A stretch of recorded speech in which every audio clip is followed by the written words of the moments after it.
Um, I am Bryan Carter, and this is the video of my last lecture, which they asked me to give upon my retirement from the University of Louisville Department of Pediatrics, our Division of Child and Adolescent Psychiatry and Psychology, June 30th of 2022. So about 3 weeks ago or so now. I wanted to post this for some of my friends and colleagues who would ask about it, who weren't able to be there. I was really pleased that we had, I think, a little over 100 people able to attend virtually, and wanted this to be a fun thing for to do, kind of reflecting back on 37 years of work and practice at Norton Children's Hospital and U of L Pediatrics. Anyway, I wanted this introduction to let you know. I hope you enjoy it. Apologize for the quality of the audio. Sometimes I had a bad cold and a cough, and you know how Zoom can be. This was recorded on Zoom, so it can be a little garbled at times. But I hope it gets across to you the awesome joy that I had, basically seeing all those people on the screen and the people who could be there.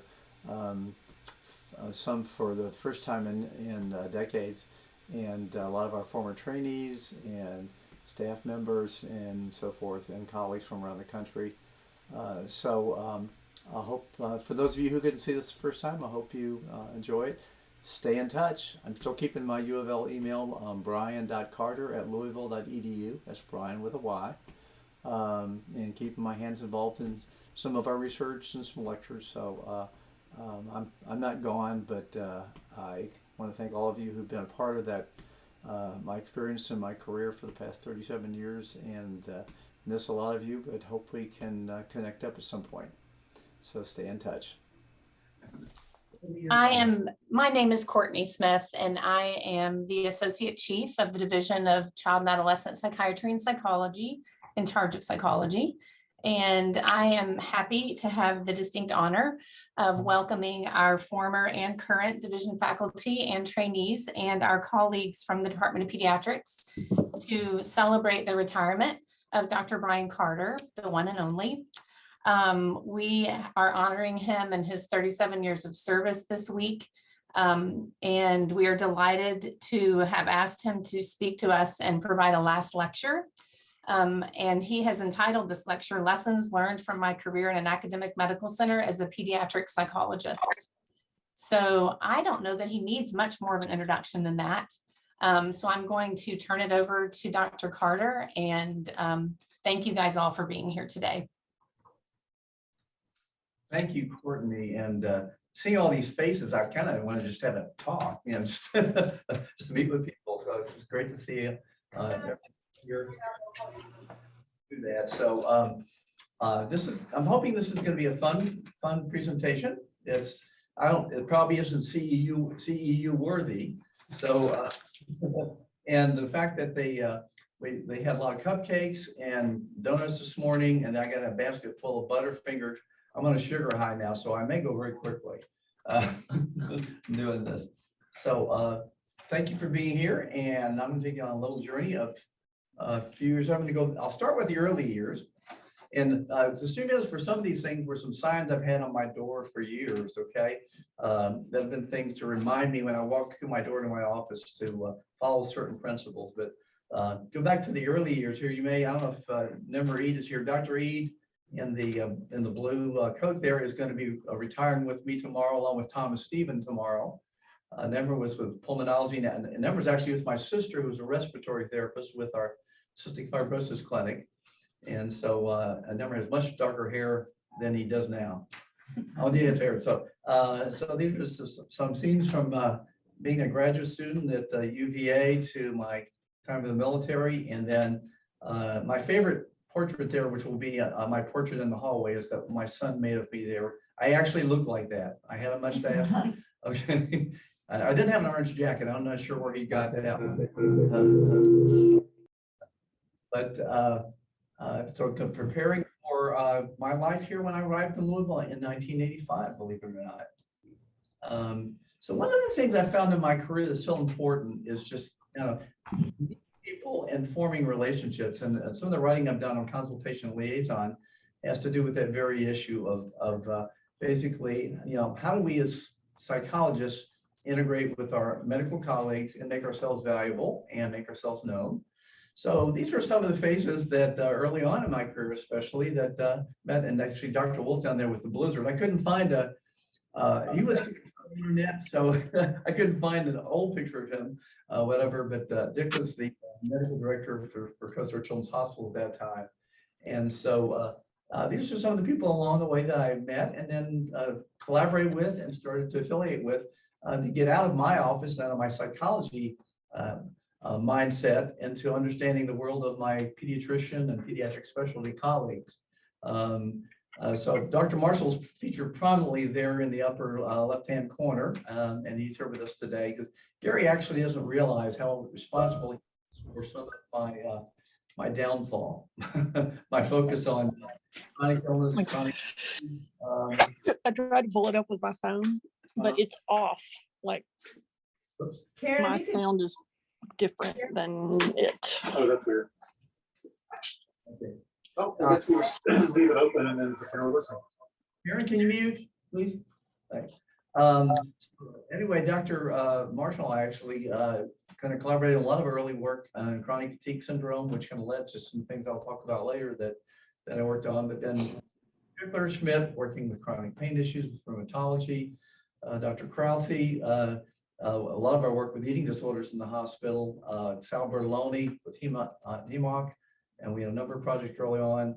And I can't thank enough my work with Dr. Rabelais. Of course, Kim Boland's our current chair of pediatrics. And then Steve Wright, who was the medical director of Coastal Children's and now Norton Children's Hospital for many years in terms of just kind of nurturing me. And at times, some of these people have been my therapists, by the way. As a psychologist, I've turned to somebody else. So they've been an important part of my early career. So what I'm suggesting is that be sure for you early career people in pediatric psychology is to get out of your clinic, out of your hospital, out of your office, and meet and work with your colleagues and collaborate, find areas for research, for quality improvement work, and so forth.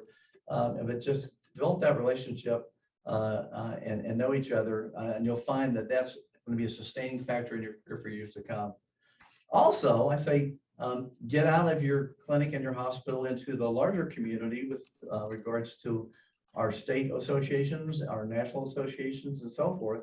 For me, the Kentucky Psychological Association was a breath of fresh air when I got here. Dr. Sheila Schuster and was a big force early on. Dr. Moore, Nancy Moore, and so on. These were people actually helped me understand what was going on in the state of Kentucky in mental health and in children's mental health, and to get involved on a state and a regional level with regards to psychological activities. That got me even more curious about getting out into the larger world, and within our national organization, the American Psychological Association. My real home was in Division 54, which is the Society of Pediatric Psychology. And in fact, I ended up forming a special interest group in Consultation-Liaison in that group, and got involved on the national level. Chaired that group for a number of years, and I'm still involved with managing a website that we developed. I'll talk about in a little bit. That led to other relationships. Dr. Bill Cronenberger, who's at Indiana University, he and I are partners in crime for decades now. And so, excuse me, Bill and I have collaborated on both research, on presentations, and sustain a relationship that actually is a weekly relationship to this day. We have a weekly phone call, and we get together at each other's sites for collaborations as well as just professional support. And then University of Michigan Medicine, University of Michigan, Chris Colgren, my colleague there, who actually we were co-chairs for a while with the special interest group and consult liaison, and then ultimately collaborated on a project, which I'll talk about in a minute, with regards to publication. Well, thank you. I am coming off a slight cold, so I'm going to need some water here. Probably one of my most precious kind of acknowledgments was back in 2014. Carolyn Schroeder was a psychologist at the University of North Carolina, who really is a pioneer with regards to primary care integration of psychological services. And so I was given the clinician award for outstanding clinical practice. They asked me to write a paper and to give a presentation in Philadelphia on that. And so what I thought of talking about is basically this quote from Plato: "Necessity is the mother of invention." So to me, what I could really focus on is the fact that being primarily a clinician, a lot of what happens, things we deal with on a daily basis, directing our Consultation-Liaison service at Norton Children's Hospital for decades. Big issue was always how do we deal with that clinical situation? How do we address this patient need, this family need? And so what I found that necessity is constantly pushing me forwards to find some ways to innovate, to develop resources for the kids and families we work with. So a lot of these things led to a number of things. One was a project. Now this is my brother in these pictures here, so I don't know if he's watching or not, but he had hair and now he doesn't. A lot like me. But basically we came up, he was a videographer with a television station, went on to become a program manager. But he basically watched some of my bad videos early on and said he's going to show me how to shoot video. And then I found that it was really important for kids to learn from other kids, to learn from other models, and video became a real part of that process. And so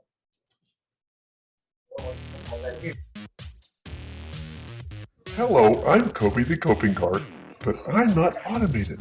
So when you want the coping card, put in for a site consult and they'll send an operator with me. Thanks. So people actually thought the coping card was a robot, so we didn't let them know that it comes with a psychologist or a therapist along with it at the hospital. But we found that really as a way to just basically connect with kids in the hospital. And then this led to another project so I want to thank Gabe Briggs, who's with Norton Healthcare. And Gabe was a young man, he's getting older now, but he's a young man at the time. And he said, I would get a grand rounds and I show some of the videos that we were making with the kids at the hospital. I'm a big fan of social learning theory, and that's Albert Bandura in the picture there. But learning from observing others, learning from role models, and observing and then integrating that learning in that process. So Dave actually saw a couple of videos at a grand rounds we did and said, we've got to create a website for that. And for several years now, we've had copingclub.com, and I'm going to introduce you to one of our stars on that channel.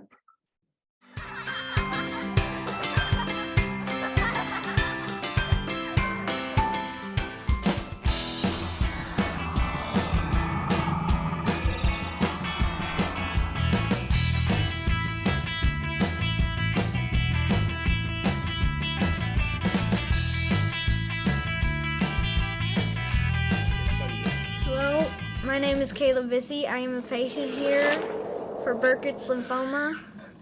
I would like to invite you to a long-term project we're working on to help kids deal with stress and anxiety and cope with it.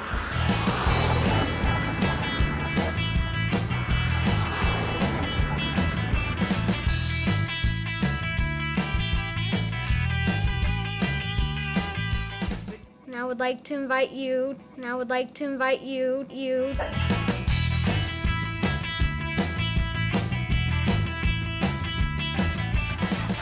Tell us 2 to 3 things about how you deal or cope with anxiety and stress, like being in the hospital, getting stuck with needles, if you're really a kid who doesn't like needles, same.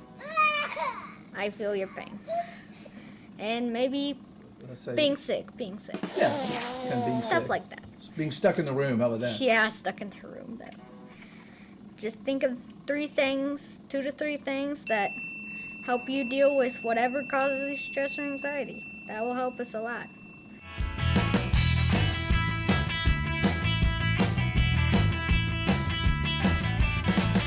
Like when I have the mask on, when they're doing it, I'm like, this is what I'm gonna do after. Sooner I get this done, sooner I get that. I think that's really gonna help me right now. Well, I can use anything, but I said milkshakes and playing games. The blind is a bad technique. I came up with that because me and my pops were talking, and my family cannot get to sleep with light on. We're a family of bats. So that's where I came up with that.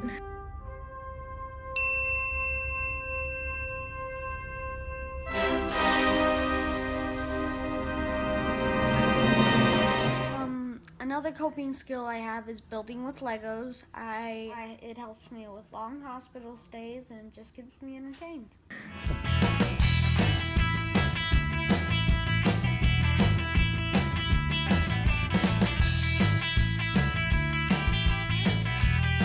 Thank you and goodbye again. So happy to say that Gabe helped us recruit a number of kids. I think you want to get 100 kids sharing their coping tools for being in the hospital, but if you go to the website, you can see a number of other ones that other kids watching his video decided to contribute. A big part of social learning theory is the mastery component, and I think he demonstrates that to the 10th degree. So phenomenal. The problem happened with the coping cart. We had some wonderful donations. We built this really kind of sharp, fancy coping cart with a 27-inch screen on our iMac. Well, the problem happened with these little smartphones, okay, and tablets. And finally, the kids started saying a couple of years ago, well, that's too big. I don't want that in my room. I can do all that on my smartphone. So we had to kind of retire the coping cart, sad to say, with the evolution of technology. I'm finding here as I clean out my office heading for retirement that got a lot of VHS tapes. I'm not sure what I'm going to do with too.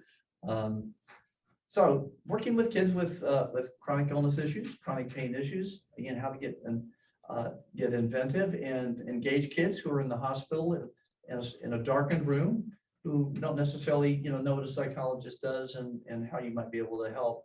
One of the things me and some of my staff and trainees came up with was a game for helping kids learn how to cope with pain. So Monster on the Move. Dun, dun, dun, dun, dun, dun. Hi. If you come to Cozair, you should play the game Monster on the Move because it lets you get over your pain, and if you're in pain while you're playing the game, it'll be a distraction to take your mind off of your pain or whatever's happening. And you get to pick your monster, and then there's different cards. There's a purple one, which means acting. There's a yellow one that means talking. There's a green one that means practicing, and a blue one that means drawing. And each time your monster lands on one of those colors, you get to pick that one, and it'll ask you questions and tell you to do different things. And if you land on an orange, it means you can pick whatever one of these colors that you want, and you can do the action or thing that it tells you to do. You'll take your monster and go to 2. So, excellent example of a very creative little kid there too, with regards to kind of using a playful activity to kind of get across some key concepts of coping with chronic pain, coping with hospitalization, and so forth. A big project and this I'll go back to Dr. Marshall here. He's featured on this slide. A big project has been working with kids with chronic medical issues. Gary actually came to me, gosh, a number of decades ago, Gary, when he just was out of fellowship, saying, what did I think about kids with chronic fatigue syndrome? And I said, I didn't know they got chronic fatigue, and I didn't know they existed. And Gary said, I think they're all depressed. And I said, well, I think we should study them. So this led to a number of projects and involvement with the Center for Disease Control, NIH, and so forth. We parted ways when I think Dr. Marshall figured out these kids weren't clearly an infectious disease issue. But I was struck with the fact that these kids just aren't functioning. They're not getting better. All these kids had chronic pain, debilitating fatigue, and a lot of other kind of medical sequelae that went along with these conditions, and they weren't attending school, they weren't socializing, and so forth. And then the more I dug into this and talked with colleagues around the country, I said, we got to find a way to just get these kids back to functioning.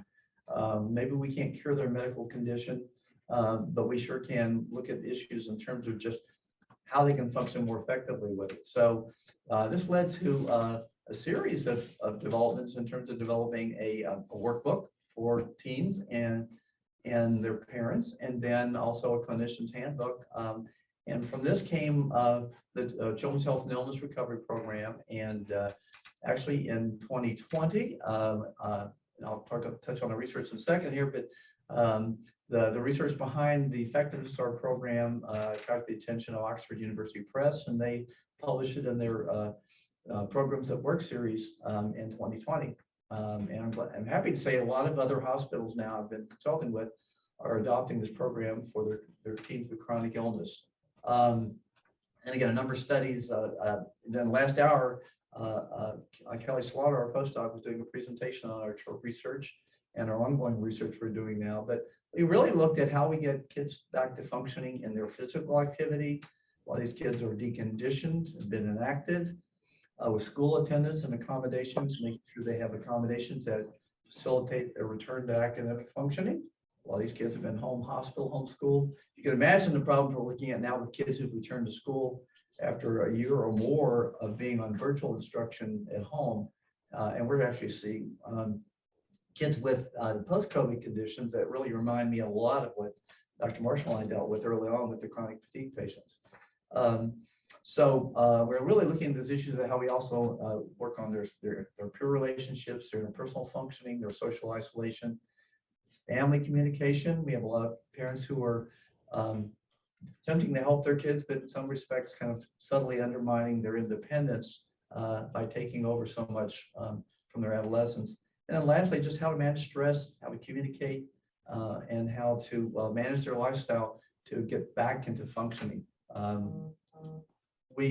So this is kind of a roadmap of what we do in the 12 sessions of CHIRP, their weekly sessions. We had to actually migrate to a virtual administration of CHIRP, and then actually we get so many referrals after a couple of years, we started doing CHIRP in a group format, which actually had the distinct advantage of breaking free of some of the social isolation that some of these kids were experiencing, and also have them sharing with their skill development throughout the course of CHIRP. Over on the right side of the screen, you can see one of our virtual groups in terms of we have a separate parent group and a teen group, and then we'll combine them sometimes for some activities covering these key kind of skill areas for the duration of the 12 weeks. And again, our outcome data with regards to improving functioning, improving sleep hygiene, working on their independent functioning, their interpersonal skills, their assertiveness, and then helping parents understand how to kind of let go, back off, and reinforce their independence became an extremely important part of this. And I'm happy to say again, we're able to share this now with the publication of the CHIRP program around the country. Video has always been a part of this process. So we actually got a grant a few years ago to develop our own little studio with a green screen in the first floor of our clinic here. And you can see one of our interns here, Juliana, who's with us today, actually in her studio, as she later called it, working on a project where during COVID, our psychology residents worked on some videos for our CHIRP program. And we actually have a YouTube channel now with videos that support a lot of the instruction we do in CHIRP. And we also made some videos on just for all the new trainees coming in on how to use our camera and how to do editing in the studio with that. So it's been nice to have it here on site where we can just take a patient, a family in, or have the trainees do it and just make a video here on site that we can utilize in our clinical work. In my national work with the Division 54, one of the things we came up with is that when we get together nationally at conferences, we share a lot of resources with each other, talk about research people are doing, protocols they're developing for different pediatric conditions and so forth. And somebody said that in our special interest group, we need a website we can go to and we can share our questionnaires, our QI projects, our some of our folders and things we give out to families, and then even some of the videos we do for Coping Club, for example.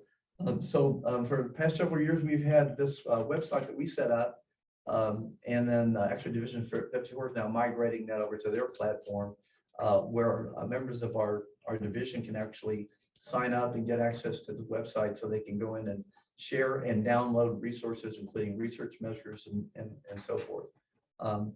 And I'm really glad they decided with my retirement to continue that and have migrated to an even more functional platform. My big baby has been Consultation-Liaison. I actually came here in 1985 to help develop our Consultation-Liaison service at then Koser Children's Hospital, now Norton. And it's actually turned into kind of love of my life. In fact, at some point, over a decade or so ago, the hospital they saw the increasing need for the CL service, and so we've expanded.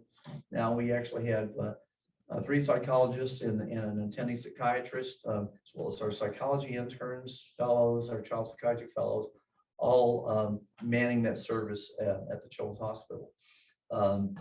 And so, as I worked on this, we actually got involved in some research projects. And then at one point, my partner in crime, Chris Colgren at Michigan, and I, with the encouragement of our SIG, decided we were going to edit a handbook on consultation in pediatric medical settings. Excuse me, and we're able to do this with a number of our colleagues around the country to write chapters on specialty areas where they were the experts. And expand and kind of develop our model, which you can see the visual here. We'll put you to sleep if you try to understand it at first. But one thing I just felt about with the consult work is we really just needed to kind of share this with, with our colleagues and have a clinician-friendly handbook, especially for our trainees to be able to access when they're going to go see a new consult in the hospital for the first time. We actually did a study, so a while back now, but where we looked at a case control project. So we actually did a battery of psychological measures with kids who were referred to consult, and then we found matched controls who were non-referrals in the hospital. And lo and behold, we kind of validated the fact that the kids who get referred to us typically are having psychological and behavioral difficulties and coping difficulties, different than their peers who are in the hospital with chronic or even life-threatening medical conditions who seem to be coping fairly well. My theory was that the squeaky wheel gets the oil is going to be the kids who are basically tearing up the unit or hassling the nurses who are going to get referred. But in fact, we saw an equal number of kids who are referred for more internalizing issues of withdrawal and depression and anxiety as kids who are having more kind of acting out behaviors. At one point, I actually proposed when we developed our hospital system at Norton Children's Hospital, I thought our consult work is very much like being a psychological hospitalist, and so we actually wrote a chapter kind of addressing that issue. One of the things that I'm the happiest with in terms of the work of our consultation liaison work is kind of conceptualizing the work that we do. And we've added, I'm stopping at 7 C's because it sounds like the right number to stop at. But looked at the kind of practice arenas that we do with regards to psychological and psychiatric consultation on the medical units. And so these kind of summarize them, but we see kids in crisis and families kind of caught, like they were caught in the headlights with a new diagnosis or an uncertain outcome or future with regards to a medical condition or a traumatic injury. Helping families with coping. The big issue is compliance or adherence, but that wasn't a C, so we had to stick with compliance. And also communication, not only with families or between medical team and families, but our services and helping families understand and communicate with their healthcare providers. Collaboration is a big part of what we do, both team building and working with our medical colleagues and nursing staff and social work and so on in the hospital with regards to maximizing the benefit that kids and families can receive from our services. And then if you hang around long enough, you end up getting on committees, and some you want to be on, some you don't, but you get in a position sometimes where you can help with regards to designing policy and practices that affect the whole system of healthcare that we provide to kids and families.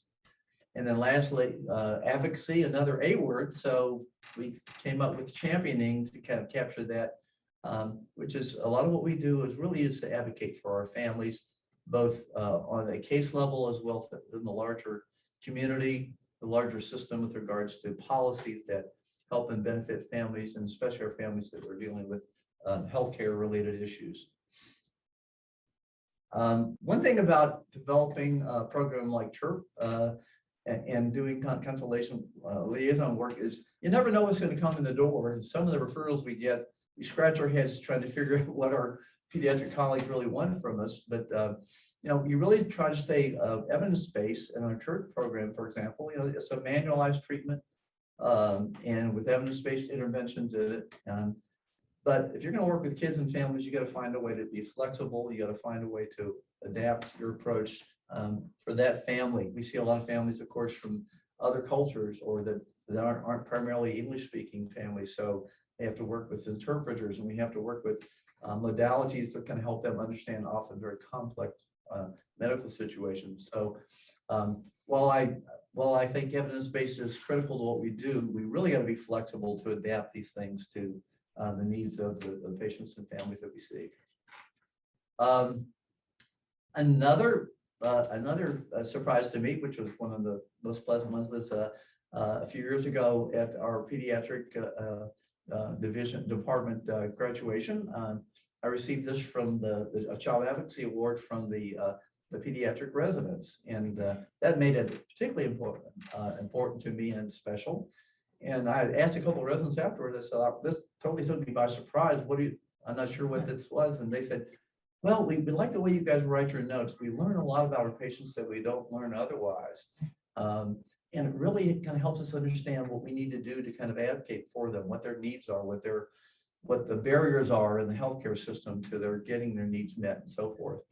And actually, I asked two of our psychologists, Elaine Gilbert and Chrissy Schultz, to write a chapter for our Ped Psych handbook that we saw a minute ago, in terms of what are the different domains of advocacy that we do. And I think we in healthcare are always in a position to advocate for changes to the system, for resources for our families, and for our colleagues.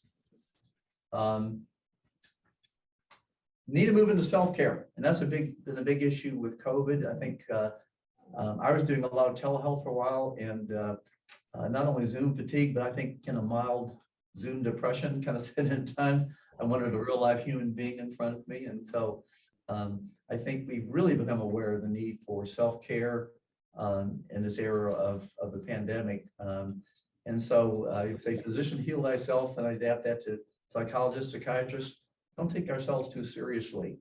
And I think our consultation liaison team often exemplifies that on our morning rounds. We find a way to kind of start the day off with a fair amount of humor and support for one another.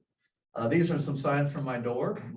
One of my patients, I'm not sure what I did that he thought I needed that, but he gave me the John Wayne quote there. Take it easy there, Pilgrim. And then what I love is once upon a time, there was time. We all seem to be under time pressure kind of this day and age. Zoom actually made it worse for me at times. You didn't have time to get up and head to the bathroom in between meetings or patients logging in. So I think self-care is going to be an important thing, I think, going forward with regards to all of our careers. And it only get a little bit more demanding as things go on. So how do we cultivate play and humor in art? Well, we are big believers in Halloween here in the Bingham Clinic. And so over the years, we've had a number of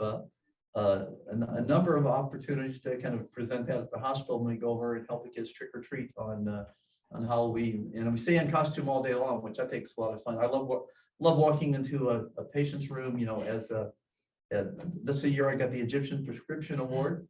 And the kids and families are surprised to see you there, but it kind of adds to that playful quality that I think the kids and families really appreciate. And so that's a big time for us at the Children's Hospital when just picking the costume for that year or the theme for that year. And I particularly like the one of my colleague, Dr. Glare, that are vacuuming my office. That one, I get a chuckle out of that one every time. So. Also, my colleague, my co-editor in our consult handbook decided that when I posted this picture of myself and Dr. Eden, Dr. Stephen, with our 98 years of combined service, I loved her comment about crazy that the other docs are retiring after only a few years. So it's not true, by the way. Actually, this Christine Brady wrote this back when she was a fellow. Later, she's on our faculty. Now she's out of Stanford. But this was the night before consult to the night before Christmas. I like the middle line here because we sprang from our desk to see what was the matter. Away to the petway, we flew like a flash. Up the elevator and down the hallway, we dash. The EEG done, and doctors all know that there's no medical cause for weakness in toes. Very creative things.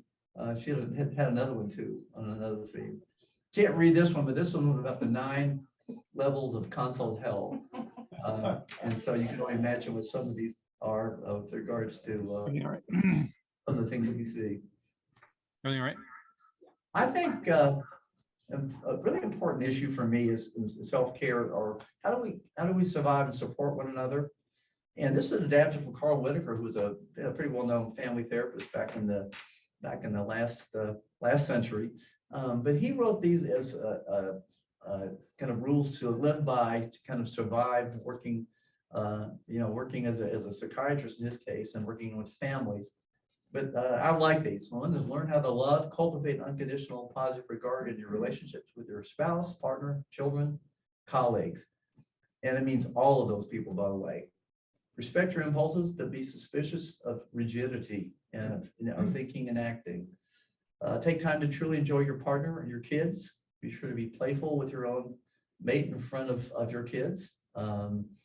Avoid rigid role structures. Be able to cultivate your ability to alter those roles at times and adapt to the situation. And I think the flexibility issue is primary. Be able to retreat from a position that you take. Build long-term relationships so you and your significant others can express yourself more openly and lovingly without fear of damaging that relationship. It's something I talk to our trainees about all the time. When you leave here, cultivate those relationships. Don't take yourself too seriously, and I think we practice that every day. There's a lot of absurdity in life and in the work that we do, and it's really important to be able to grasp that. I like this one, involve enjoying craziness with someone with whom you're safe, and I won't mention Dr. Bill Cronenberger in that one at all. But there are things you can say with someone you've had a 30+ year relationship with and who's in your profession that you can't say with anyone else. It just helps give you a perspective on it. And be sure to have that support group so you don't take your stuff home and frustrate your patients, your colleagues, your friends, or your mate. A lot of wisdom in those. But I think the best experts are our patients and families. This is something I wrote back when I accepted the award for the clinical practice. But I think it's so important that we have a demeanor and an impersonal style in working with kids and families that shows respect, empathy, hope, and create an atmosphere of comfort that's facilitated by playfulness on our encounters with children and families that we see in the hospital and our healthcare settings. You walk into a hospital room and you don't know what that family's experienced. You don't know what they're afraid of. You don't know what the future holds. And that engaging families, I think, in those circumstances is such a challenge. But I like what this young lady has to say. I get scared over. But then I think, and there's a voice in my head saying, well, what if they stick you in the wrong place? Well, what if they stick you in, what if they stick you in the wrong place, they dislocate your port the right way, and it does something to your heart, or something like that. And I worry about that stuff. And then I think to myself, if I worry about all the what ifs in the world, then I'm not going to be able to do anything but worry. So there's no reason to worry. She kind of nailed it there. Other thing is we have to have time to play, okay? And Dr. Marshall remembers early on with us, he and I kind of cultivated some of that kind of in our work too, but I think it's important. So one of my non-career related activities, I've been playing bass guitar since I was 14, but also continuing to do it in my my retirement phase.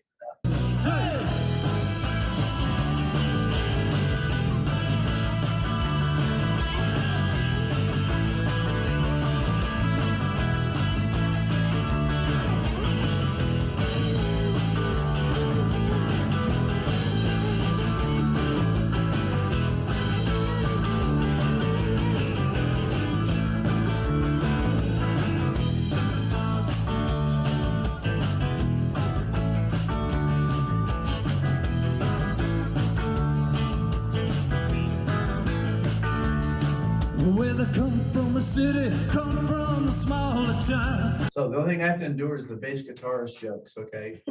Other than that. The other thing for me too is just, again, something totally different than what we do in our daily activities in our professional life, but just communing with nature. And so we're really blessed here in Kentucky to have some beautiful parks, beautiful state parks, and some beautiful geography. And so I've got a lot of teasing from my heading towards retirement hobbies of photography, videography, and then my drone stuff. But this is something that really floats my boat and gets me out of stress loop.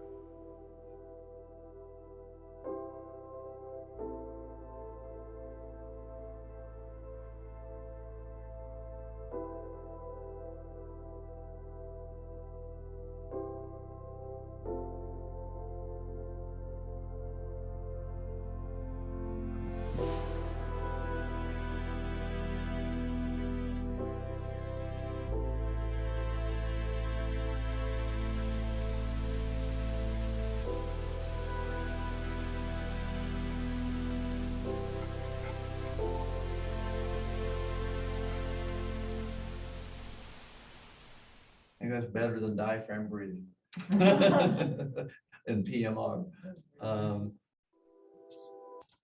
Oops, I'll go back. I'm watching for me. There you go. I'll go back here. There it is. This was on my door for years. And I'm not going to say a lot about it, except, I think one of the things that I've come to value so much in professional life and in personal life too is the fact that that's so important, and our patients are going to pick up on that. You work with a 10-year-old, and they're going to know if you're sincere or not. Okay, see through that. And I think that integrity, while we give it a lot of lip service, it's such an important, quality to have. And I like this quote: "It's one of several paths, but it distinguishes itself from the others because it's the right path and the one upon which you never get lost." And I think there's tons of wisdom in that, and it's something that I've tried to have guide me, often. Is right there in the middle. It's been right there in the middle of my door for years when I walk in. So, this is a tidbits lesson learned from COVID and telehealth.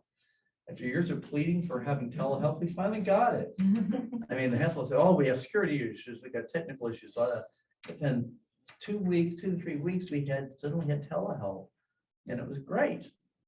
But then the whole world got telehealth and Zoom and so on.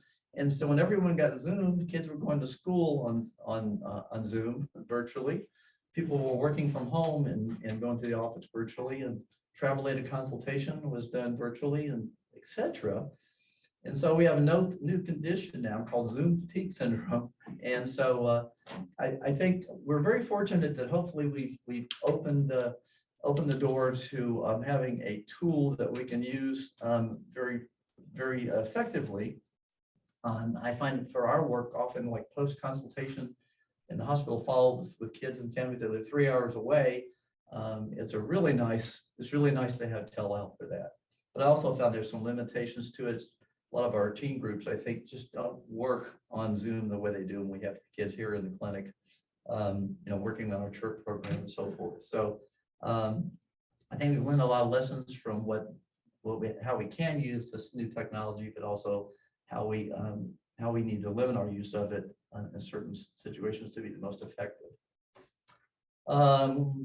Teaching and learning from those whom we teach. One thing that's floated my boat for 37 years is to have trainees. This is right outside my office.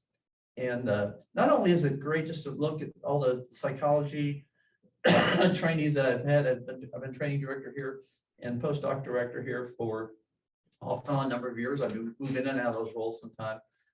So it's great just to go out and look, and as I'm leaving the office in the evening, and I think about the people who've been here, and a lot of whom I've stayed in touch with. In fact, they had a video for me yesterday at our luncheon of some people I haven't seen in 30 years who showed up in the video, and some of you are here today, hopefully watching this. So that's been great. The other advantage of having those pictures there is I don't have to remember who was when, where.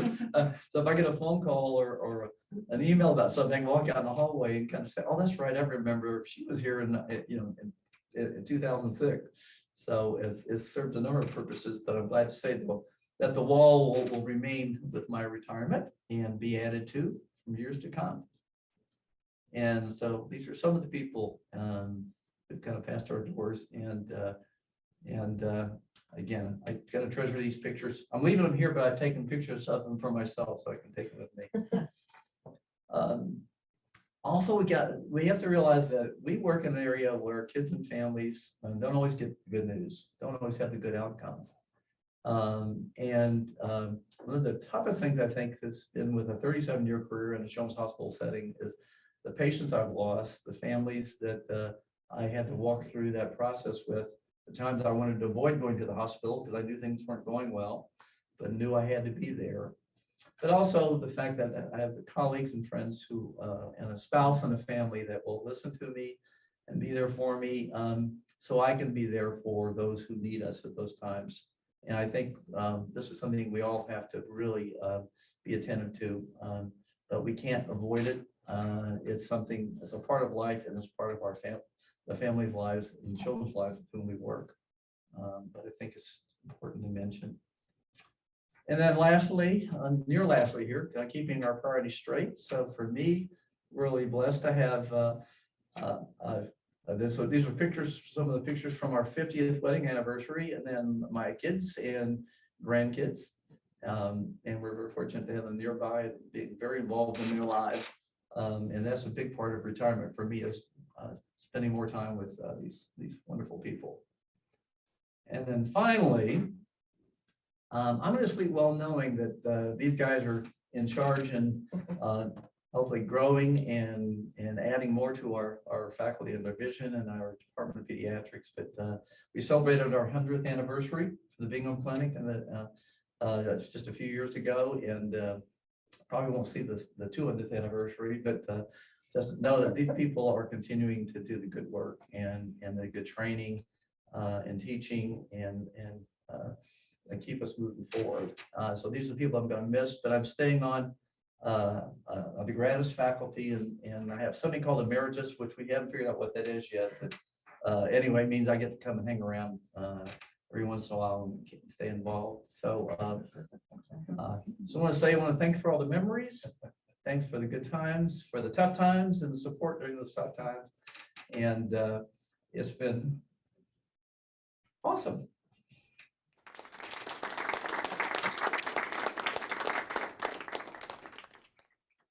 Let him come back. That's my wife's thing. Come back. Huh? Thank you so much, Bryan. That was awesome. Thank you. That was just a great walk through an amazing career. I don't know, there's time left if people want to make comments or questions or anything that would like to be said.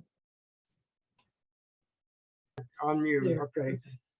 Oh, that was really extraordinary. You should be very proud of it. It's something that's going to live on way beyond much of what's else was going on in the field.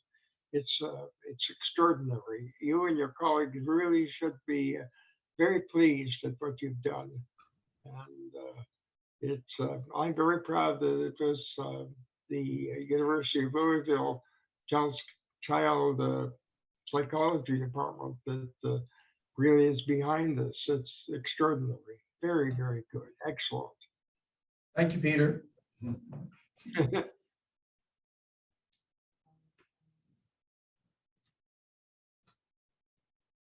I'd like to share my favorite Bryan Carter memory, if that's okay.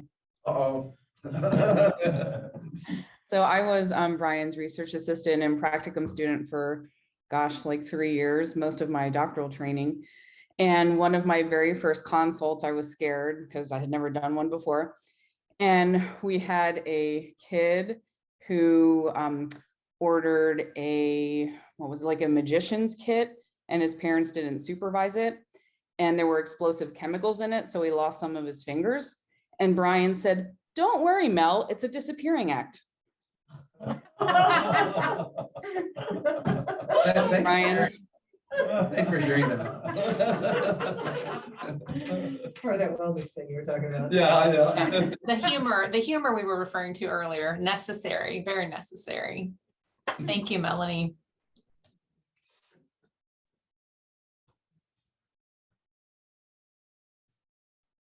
I just wanted to say how much I'm like very emotional watching this. It means to me that you have instilled something in me that I've been able to go on and hopefully instill some portion of to the trainees I've worked with over the years. I feel very old seeing how many picture frames came after mine. Golly, it's been a lot of years. But Bryan, thank you so much. And I'm so pleased you're going to get to enjoy your retirement, but wow, what an amazing career you've led, and what a legacy you leave behind for so many people. It's exciting for me too to see people like that with Valerie. We've had a lot of babies here, a lot of kids. We've had some like at the last day of postdoc, go to the delivery room and so on. So we're responsible for a lot of fertility in the but it's been exciting kind of staying in touch with some of you and watching marriages and children, babies, and now kids going off to college and all kinds of things. So Why don't you say hey, all they can do is fire me, right?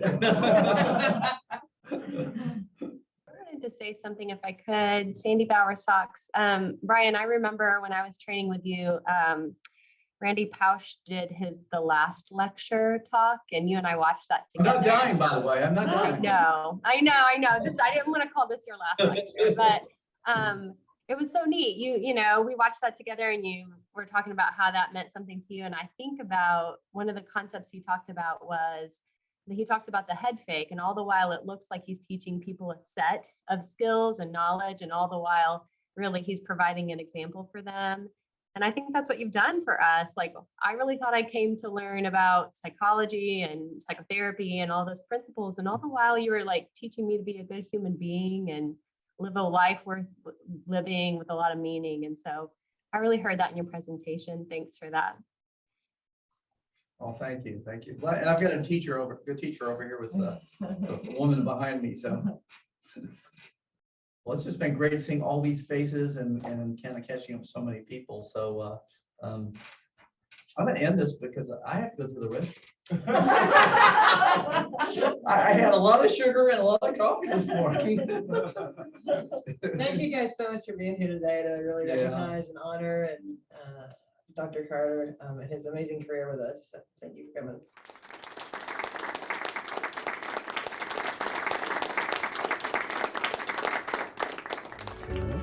Will you hold this?